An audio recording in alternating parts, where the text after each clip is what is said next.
உங்களுக்கு எல்லாம் அமைச்சர் பதவி கொடுத்தாங்க, எம்எல்ஏ பதவி கொடுத்தாங்க, வாரிய தலைவர் பதவி கொடுத்தாங்க, மாவட்ட செயலாளர் பதவி கொடுத்தாங்க. கொஞ்சம் கூட வெக்கமாவே இல்லையா? யாரோ ஒரு நடிகன் பின்னால போய் பின்வாசல் வழியா போறீங்க, அவன் கேட்ட பிடிச்சு ஆட்டிக்கிட்டு இருக்கிறீங்க. வெக்கமா இல்ல? ஏன்னா உங்களெல்லாம் எங்க உட்கார வச்சு அழகு பார்த்தாங்க? நான் ஒரு சாதாரண தொண்டன், எடப்பாடி வர ஒரு முதலமைச்சரா இருக்கும்போது போய் பார்த்தேன். உங்களுக்கு எல்லாம் எப்பேற்பட்ட மரியாதை கிடைச்சது? அதெல்லாம் விட்டுட்டு போய் பின்வாசல் வழியா போய் கேட்ட பிடிச்சு ஆட்டிட்டு இருக்கிறீங்க. வெக்கமா இல்ல? உங்களுக்கு அப்படி என்னையா செஞ்சது அதிமுக?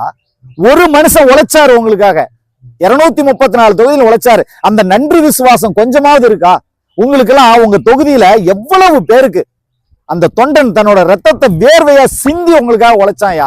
அவன் உழைப்பையெல்லாம் சுரண்டி தின்னுட்டு இன்னைக்கு அங்க போறீங்க.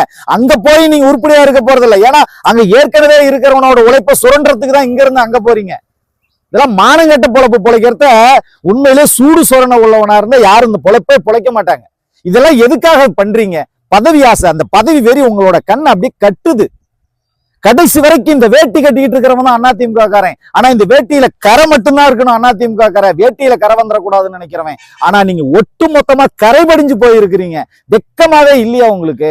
அதிமுகங்கிறது ஒரு மிகப்பெரிய ஆலமரம். அம்மா கொடுத்த பதவி உங்களுக்கு. இந்த பதவி யார் கொடுத்தாங்க? அம்மா கொடுத்த பதவி. அம்மா கொடுத்த பதவிக்கே கொஞ்சம் கூட விசுவாசம் இல்லாத இந்த கட்சியை விட்டு போறீங்கன்னா அதை விடவா உங்களுக்கு பெருசா கொடுத்துட போறாங்க? கண்டிப்பா எதுவுமே கிடைக்காது. கடைசி வரை நான்லாம் வயிறு எறிஞ்சு சொல்றேன், நீங்க எல்லாம் போயிட்டு இந்த இயக்கத்துக்கு துரோகம் பண்ணிட்டு வெளியில போய் கடைசியில சாப்பாட்டுக்கு பிச்சை எடுக்கிற நிலைமை உங்களுக்கு எல்லாம் வரணும். உண்மையிலேயே அதுதான் உங்களுக்கு ஆண்டவன் கொடுக்கிற மிகப்பெரிய தண்டனையா இருக்கணும். சோதனை காலத்துல இந்த கட்சியோட ஒரு அடிப்படை உறுப்பினர் எவனாவது போயிருக்கிறானா? மன வேதனையில இருக்கிறான், தன்னோட உயிரை கூட மாச்சிக்கிறான். ஆனா அவன் கட்சியை விட்டு போறதில்ல. ஆனா நீங்களாம் உண்டு கொளுத்த நண்டு மாதிரி தின்னுட்டு இந்த கட்சியோட அங்கீகாரத்தை வாங்கிட்டு இன்னைக்கு எங்கேயோ போய் கேட்டை பிடிச்சு ஆட்டிட்டு இருக்கிறீங்க. அதுவும் பேக் டோர இட்னு வரவனை பாக்குற உங்களுக்கே இவ்வளவு இருந்தா, அந்த தலைவனை பாக்குற உங்க தகுதி உங்களுக்கு இருந்ததுன்னா இன்னும் நீங்களா ஆஸ்திரேலியா ஓடி போயிருவீங்கடா, மானங்கட்ட நாய்களா.